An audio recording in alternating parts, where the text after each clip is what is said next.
These are the batteries we're talking about. Common household batteries that you put in your smoke detector or maybe your kids' electronic toys. Most of us just throw them in a junk drawer until we need them.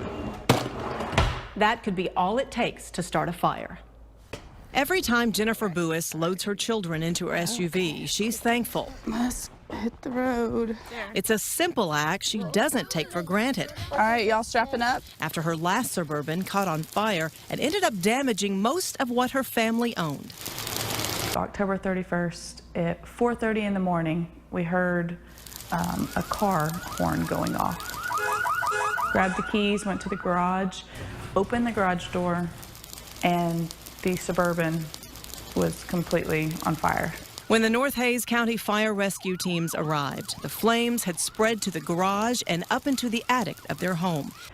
The fire investigator told the family this is where it all started, and this is all it took. A few loose batteries, a metal object, all stored in this tight console.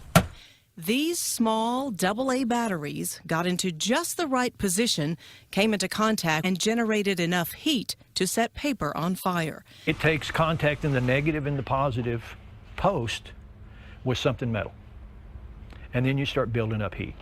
Captain Ken Bailey, an instructor at Austin Community College's Fire Training Academy, showed us it only takes minutes for heat to grow into a fire when a 9-volt battery touches something like steel wool and paper is nearby.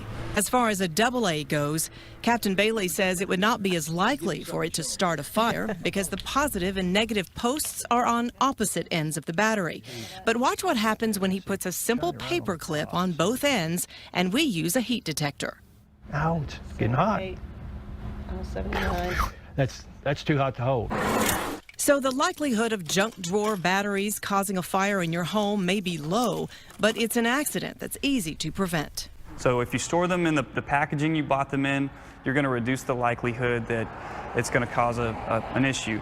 If you can't store them that way, if you need to store a few loose ones in your car, we recommend putting a strip of electrical tape over both terminal ends. Now Jennifer puts tape over battery posts even when they're old, and she throws them away and puts all of the new ones in this storage case. So they just store single file in here, and there you go. They can't go anywhere and they can't touch.